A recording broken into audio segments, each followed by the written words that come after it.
Today we're going to talk about double taxation, something that's very common, very commonly misunderstood or not even understood by small businesses who go and register and someone convinces them to set themselves up as a C corporation. A Chapter C corporation is one that has not made any kind of specific tax election. They have just filed a certificate of incorporation, and at that point they are classified as a C.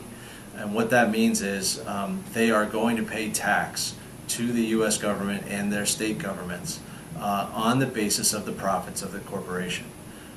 When the corporate profits are paid out as dividends or payroll to the owners, then those owners have to pick up that income on their personal income tax return, and therefore you have double taxation, one time paid by the corporation and another time paid by the individual who owns the corporation. The ways to avoid double taxation would be that you use a different entity.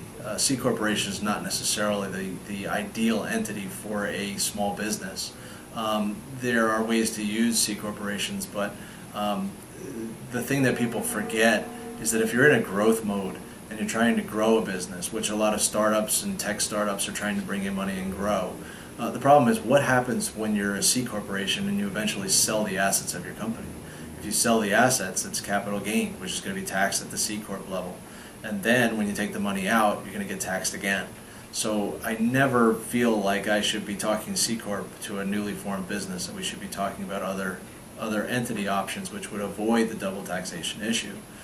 For the first option would be if you're the only owner, then you would set up a single member LLC, which would be treated like a sole proprietorship, and at that point everything would be recorded on your personal tax return. No issues with a corporate structure. The second option would be a multi-member LLC if you have more than one owner in the company, and that would mean that you're treated like a partnership, and partnerships do not pay income taxes to the U.S. government. The money flows out to the owners in their percentage of ownership, and they pick it up on their personal return. The other option would be to take the C corp that you just formed and file a Form 2553, which is a small business S corporation election. What that would mean is that for tax purposes, and only for tax purposes, you would be treated as a partnership.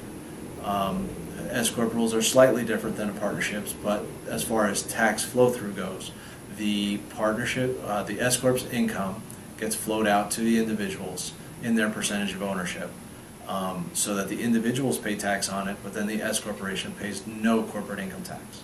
Again, those are three options right there that would avoid the double taxation issue.